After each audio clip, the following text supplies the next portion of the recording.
안녕하세요. 김대영의 혈액사랑 혈액내과 전문의 김대영 교수입니다. 오늘 이 시간에는 저희 혈액 환자분들이 많이 받으시는 수혈 과정에서 일어날 수 있는 여러 가지 부작용들과 이 부작용들을 어떻게 예방하고 극복할 수 있는지에 대해서 설명드려 보겠습니다. 사실 수혈이라는 것은 남의 피를 받는 과정이기 때문에 불가피한 경우가 아니고서는 최소화하는 게 제일 좋습니다. 최근에 특히 이 코로나 감염증 때문에 헌혈하시는 분들이 굉장히 많이 줄어들어서 혈액 자체가 많이 모자른 그런 상태입니다. 그래서 어떻게 하면 수혈을 덜 할 수 있을 것인가, 거기에 대해서는 제가 무수혈, 시술, 수술 또는 이 항암 치료가 가능할 것인가에 대해서 다른 동영상에서 한번 소개해 드린 적이 있습니다. 근데 우리가 불가피하게 어쩔 수 없이 수혈을 해야 되는 그런 몇 가지 상황들이 있죠. 그러면 이런 다른 사람의 혈액을 우리가 받았을 때에 여러 가지 부작용이 생길 수가 있는데, 그 부작용을 크게 나누면은 면역과 관련된 반응과 면역이 아닌 반응으로 나눌 수가 있습니다. 면역과 관련된 반응은 크게 또 용혈 반응이라고 해서 피가 깨지는 반응과 피가 깨지지 않는 반응 두 가지로 나눕니다. 그리고 면역 관련돼 있지 않은 반응들도 몇 가지가 있습니다. 근데 이 중에서 우리가 수혈을 할 때 가장 문제가 되는 게 사실 면역 반응과 관련돼 있는 부작용이 문제가 되기 때문에 여기에 대해서 집중적으로 한번 설명을 드려보면요, 결국 우리 몸에 있는 모든 세포들은 자기와 다른 것을 구분할 수 있는 그런 면역이라는 체계를 가지고 있고, 만약 자기 몸과 다른 사람에게 들어오게 되면은 몸 안에 있는 여러 가지 면역 세포들, 특히 T나 B 림프구와 같은 이런 면역 근력의 가장 핵심적인 역할을 하는 세포들이 작용을 해서 외부에서 들어온 이물질, 다른 사람의 세포를 공격해서 파괴하는 그런 반응이 일어나게 됩니다. 그래서 파괴된 결과로 인해서 혈액세포가 깨지는 반응을 용혈 반응, 그렇게 얘기를 합니다. 자, 그래서 자기 몸에 있는 여러 가지 림프구나 또는 항체가 주신분의 세포, 즉 적혈구나 혈소판과 같은 것을 깨뜨려서 파괴하게 되면은 그 결과 나오는 여러 가지 현상들이 바로 이런 현상들이 있습니다. 물론 용혈 반응 중에서는 면역성이 아닌 비면역성으로도 깨지는 경우가 있습니다. 하지만 대개의 경우에는 면역성으로 깨지는 경우가 제일 많아요. 그리고 면역성으로 깨지는 경우에도 이게 수혈을 시작한 지 얼마 안 돼서 일어나는 급성 면역 용혈 반응이 있고, 조금 지나서 생기는 지연성 면역 용혈 반응이 있는데, 대개 저희가 많이 경험하는 것은 급성 용혈 반응입니다.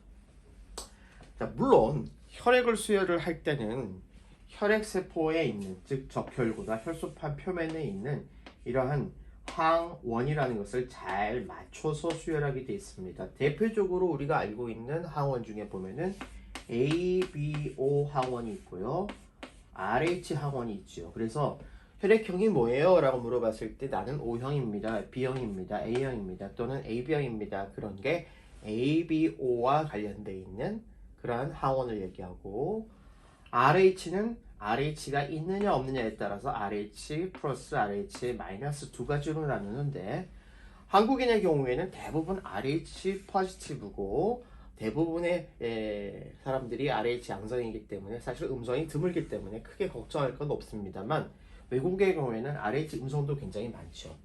그래서 재미있는 것은 ABO 혈액형을 가지고 우리가 봤을 때 만약에 환자분이 A형이고 B형이고 O형이고 AB형이다 그러면은 환자의 몸속에는 A에 반응하는 항체는 없습니다. 대신 B에 반응하는 항체는 있죠. B형인 경우에는 A에 반응하는 항체가 있고요. O형인 경우에는 A, B 모두에 반응하는 항체들이 따로 있습니다. AB형의 경우에는 이 항체가 전혀 없는 그런 상태죠. 따라서 만약에 A형이 B형 혈액형을 받게 되면은 이 B형 혈액형이 들어가서 이 B형 항체와 반응을 해서 혈액이 깨지는 반응이 생깁니다. 이것을 우리가 용혈 반응 이렇게 얘기를 하고요. 이러한 이유 때문에 혈액형이 다른 분들을 우리가 맞는 것이 안 되는 이유가 바로 그런 겁니다. 물론 AB형의 경우에는 항체 자체가 없기 때문에 이런 분들은 AB형, A형, B형, O형 어떤 거든지 받아도 상관은 없습니다만 사실은 이론적으로 이거는 응급한 상황에서나 그렇게 수혈을 하는 것이지 사실 혈액형을 맞춰서 수혈하는 게 가장 좋습니다. 혈소판의 경우는 이거 완전히 반대입니다. AB형의 경우에는 A형, B형, AB형만 맞을 수 있고 O형은 모든 혈소판을 맞을 수 있지만 이것도 마찬가지로 모든 그 혈액형은 원칙적으로는 혈액형을 맞춰서 수혈하는 것이 맞습니다. RH도 마찬가지입니다. RH 포지티브인 사람은 RH 음성인 사람에서 수혈을 받을 수 있습니다만 되도록이면 같은 혈액형끼리 맞춰서 수혈하는 게 좋고 이 반대의 경우는 절대 안 되는 거죠. 이 반대의 경우로 수혈하게 되면 첫 번째 수혈의 경우에는 괜찮지만 RH 음성인 경우 RH 양성 항원이 들어오면서 몸에 항체가 만들어지면서 그 다음번에는 굉장히 심한 용혈 반응이 생기기 때문에 이러한 수혈은 피해야 됩니다. 근데 우리가 혈액형을 체크를 할 때 이런 A형, B형, O형, RH형 말고도 굉장히 다양한 소수의 항원들을 많이 체크를 할 수 있는데 뭐 굉장히 복잡하게 있어요. M형 타입도 있고 뭐 P형 타입도 있고. 근데 이런 것까지 다 맞추지 않는 것은 이러한 혈액형들, 이거를 우리가 마이너 블러드 타입이라고 하는데 이런 것들까지 다 맞추지 않는 것은 이런 것은 심한 용혈 반응을 일으키지 않기 때문에 그렇습니다. 또 재밌는 것은 이러한 A형, B형, O형, RH형 말고도 여러 가지 다른 항체가 몸에 있을 수 있는데 그 항체가 환자 몸에 있다가 우연히도 들어온 적혈구가 그 항체와 맞는 그런 적혈구가 들어오게 되면은 이 항체와 항원이 서로 만나서 결합을 해서 면역 반응을 일으키면서 적혈구나 혈소판을 깨트리고 그 깨트리는 과정에서 세포 안에 있던 시토카인이라는 물질들이 대량으로 흘러나오면서 이 시토카인이 여러 가지 염증 반응을 일으키는데 그 대표적인 염증 반응이 열이 난다, 추워서 오들오들 떤다, 또 이 시토카인이 통증을 일으킬 수 있기 때문에 주로 통증이 많이 일어나는데 근육통이 일어나기도 하고 이것이 깨지면서 콩팥으로 흘러나가면서 콩팥을 막기 때문에 콩팥이 있는 옆구리 부위에 통증이 일어나기도 합니다. 또 시토카인 자체가 많이 나오게 되면 환자가 혈압이 떨어지기도 하고 메스껍고 토하는 반응이 일어나기도 합니다. 이러한 용혈 반응은 사실 생각보다 상당히 많이 일어납니다. 하지만 대부분의 경우는 가볍게 일어나는 경우가 많고요. 그래서 만약에 수혈을 했다 하더라도 수혈한 직후에 열이 나거나 오한이 생긴다고 하더라도 환자가 혈압이 떨어지거나 극심한 문제가 생기지 않는 이상은 그냥 신중하게 관찰을 하는 정도로도 충분하고 충분히 링겔을 맞으면서 환자의 혈압, 호흡, 맥박 같은 것을 잘 관찰하면서 봐도 큰 문제가 없는 경우가 많습니다만 만약에 수혈을 한 직후에 환자가 혈압이 떨어진다. 그리고 의식이 나빠지기 시작한다. 또는 호흡수가 빨라지기 시작한다. 이러한 쇼크 상태로 갈 경우는 즉시 혈액 수혈을 중단하고 바로 적절한 조치를 취해야 되겠죠. 사실 그런 경우는 별로 많지 않습니다. 그 다음에 혈액이 깨지지 않고 생기는 비용혈 반응이라는 것도 있는데 이 비용혈 반응 중에서 대표적인 게 이제 발열입니다. 사실 수혈을 받으면서 열이 나는 경우가 굉장히 많습니다. 근데 이때 생기는 이제 발열 반응은요, 모든 혈액지제는 적혈구, 혈소판 이렇게 성분을 분리를 해서 하더라도 그 안에는 아주 소량의 백혈구가 들어가 있습니다.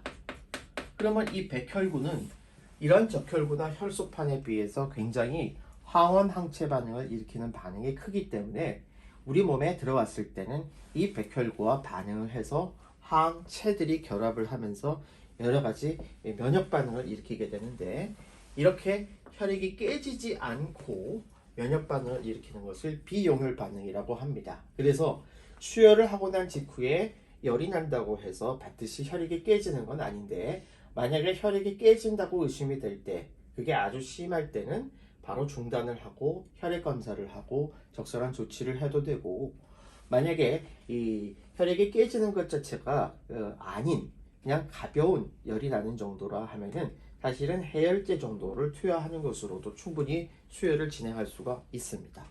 사실 이 두 가지를 구분할 수 있는 게 별로 없어요.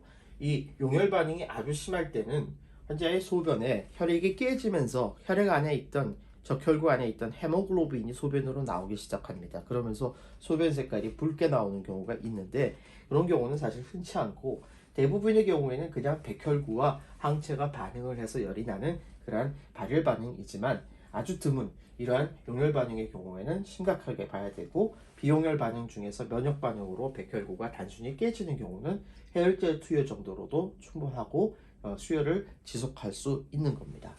만약에 이게 자꾸 문제가 된다, 이분은 웬일인지 수혈을 할 때마다 자꾸 열이 난다, 이거는 몸 안에 그만큼 백혈구가 반응하는 항체가 많다는 얘기고요. 이러한 분들은 우리가 적혈구나 혈소판을 수혈을 할 때에 백혈구가 원인이기 때문에 백혈구를 제거하는 필터를 사용을 해서 필터를 한번 걸러주고 투여를 하는 백혈구 제거, 적혈구, 백혈구 제거, 혈소판을 수혈함으로써 이러한 열이 나는 것을 예방할 수가 있습니다. 또 그 다음에 알레르기 반응도 생각보다 많이 나옵니다. 알레르기 반응은 우리 혈액을 수혈할 때는 그 안에 혈장이라는 게 있어요. 즉 액체 성분이 혈장인데, 그 혈장 속에 들어가 있는 여러 개의 항체들이 몸에 들어와서 여러 가지 알레르기 유발을 일으키는 겁니다. 이게 몸 안에 있는 특히 호산구라든지 이러한 세포들을 자극을 하면서 호산구에서부터 히스타민이라는 물질이 나오면서 가렵고 피부에 발진이 생기고 뭐 이런 여러 가지 알레르기 반응을 일으킬 수가 있는 거죠. 그래서 수혈하고 난 이후에 가려움증과 피부에 뭐가 난다, 두드러기 같은 게 난다, 이건 생각보다 상당히 흔하고요. 대개 이런 경우에는 수혈하기 전에 항히스타민이라는 물질을 투여함으로써 예방할 수 있고, 만약에 이런 알레르기 반응이 나타났다면 다시 한번 항히스타민을 투여를 하거나, 또는 그 정도가 심하다고 하면은 소량의 스테로이드를 먹는 약 또는 주사로 투여를 함으로써 증상을 호전시킬 수 있습니다. 사실 수혈과 관련된 면역 반응 중에서 용혈 반응이 아닌 반응 중에 가장 문제가 되는 게 이 세 가지인데, 이건 사실 흔치 않아서 그렇게 많이 경험하지는 않습니다만, 수혈과 관련된 폐 손상이라고 해서 transfusion related alveolar lung injury, TLAL이라고 부르는 얘기를 하거든요. 근데 이 반응은 어떤 거냐면은 우리 몸 안에 있는 폐와 환자 그 공여자 주신분의 혈액 안에 있는 항체가 서로 반응을 하면서 폐에 있는 세포들이 손상이 되는 겁니다. 이유는 알 수 없지만 수혈을 받고 난 이후에 갑자기 환자가 숨이 굉장히 차다, 그러면서 폐 엑스레이를 찍어봤더니 폐 엑스레이 전체적으로 하얗게 변해 있다. 이럴 때는 이 수혈과 관련된 폐 손상, 트렐리를 의심할 수 있고, 즉시 수혈을 중단하고 산소를 투여하거나 스테로이드를 투여하거나 적절한 조치를 하지 않는 이상은 위험한 상황이 될 수도 있습니다. 바로 이러한 이유들 때문에 사실은 우리가 수혈을 되도록 최소화해야 되는 이유도 바로 그렇습니다. 다음에 동종 면역이라는 게 있습니다. 이거는 뭐냐면요, 모든 세포에는 제가 조직적합 항원이라는 게 있다고 말씀드렸죠. 사실 적혈구, 백혈구, 혈소판에도 이 조직적합 항원 HLA, 휴먼 류코사이트 안티제이라는 게 포함되어 있습니다. 근데 이게 주시는 분의 조직적합 항원과 받는 환자는 서로 분명히 다를 겁니다. 그러다 보니까 주는 사람의 HLA에 대해서 자꾸 항체가 환자 몸에 만들어지는 겁니다. 그러면 나중에 이 HLA라는 것이 동일한 그런 혈액이 들어오게 되면은 이 항체들이 서로 반응을 해서 이 혈액세포들을 깨트리게 되죠.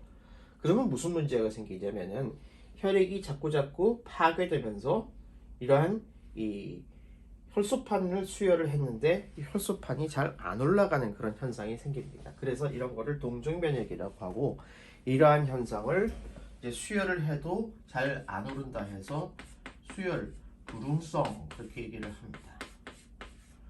이 불응성은 많이 수혈을 받는, 특히 혈소판 수혈을 많이 받으시는 우리 혈액암 환자들한테는 상당히 많이 흔하게 나타나는 현상이고요. 그래서 이거를 예방하기 위해서는 원칙적으로 이 HLA가 동일한 그러한 혈소판을 구해서 맞는 것이 가장 좋지만, 사실 요즘같이 혈액이 많이 부족한 상황에서 혈액을 구하는 것도 어려운데 이 HLA까지 맞춰서 구하려면 더 힘들죠. 그래서 우리가 현실적으로는 어떤 방법으로 하고 있냐면은, 만약에 우리가 적혈구 수혈과는 달리 혈소판 수혈은 적혈구 400cc를 뽑으면은 그 중에서 성분 분리를 해서 혈소판만 하나를 뽑아냅니다. 아주 소량이지만 이거 하나를 보통 하나만 수혈하는 게 아니라 보통 6분한테서 뽑은 혈소판을 한꺼번에 수혈을 합니다. 그래서 6유니트 이렇게 얘기를 하는데, 만약에 6유니트를 한 번에 수혈을 하면은 동시에 6명의 다른 조직적합 항원에 노출이 되면서 그만큼 항체도 많이 만들어지는 거예요. 그러다 보니 항체가 더 많이 다양한 종류가 만들어지니까 그 다음번에 수혈할 때는 이 혈소판이 항체랑 반응을 해서 깨질 확률이 훨씬 더 커지는 거죠. 그래서 되도록이면 혈액암 환자분들은 불가피한 경우를 제외하고서는 환자 한 명당 기증자 한 명에서 성분 채집 헌혈이라는 걸로 해서 받은 혈소판을 주는 게 가장 유리합니다.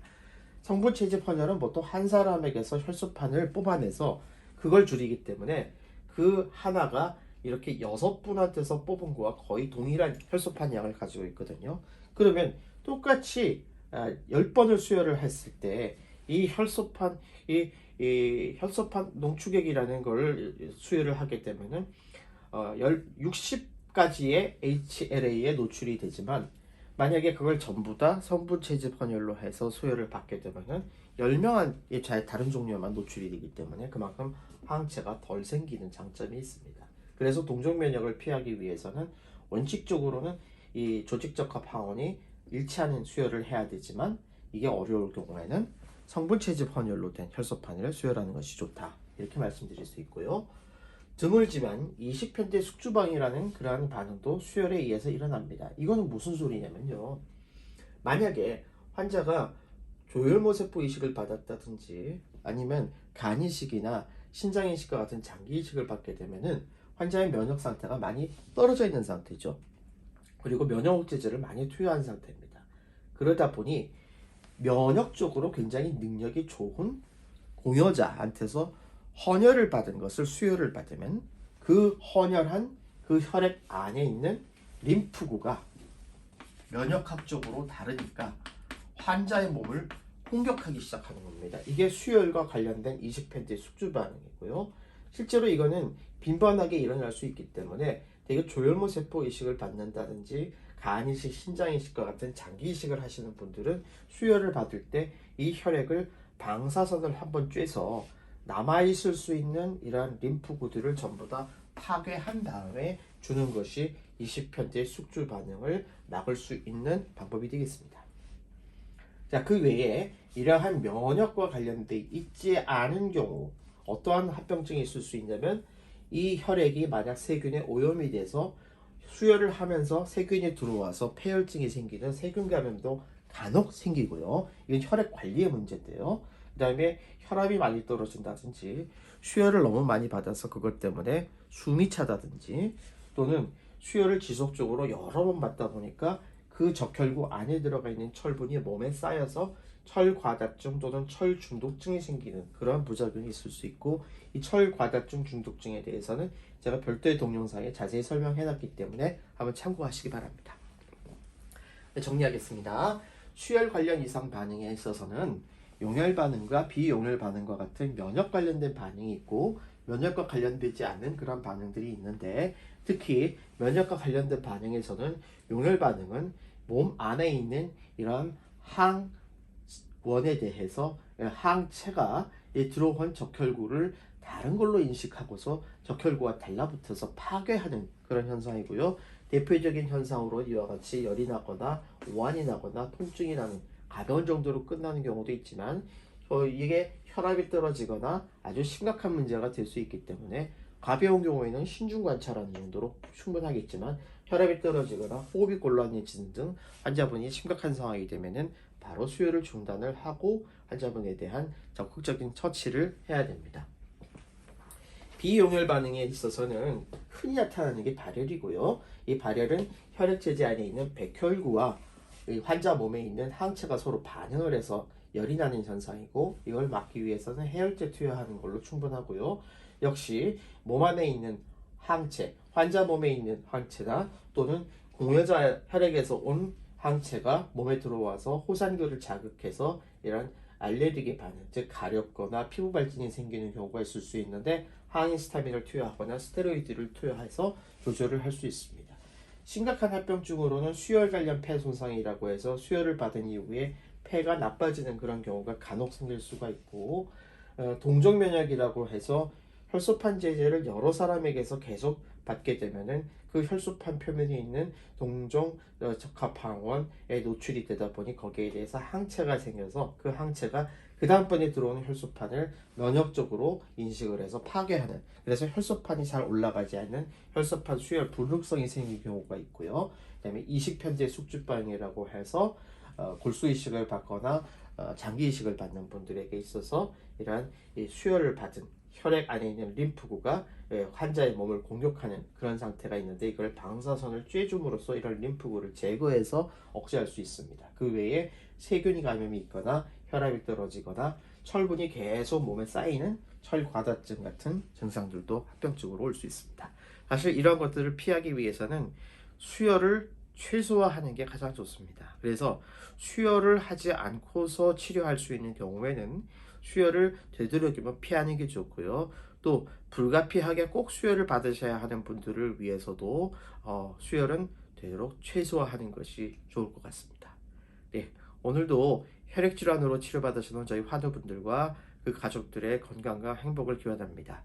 그리고 생면부지의 남을 위해서 자신의 소중한 시간을 쪼개서 헌혈을 해주시는 많은 헌혈자분들께도 깊이 감사를 드립니다. 감사합니다.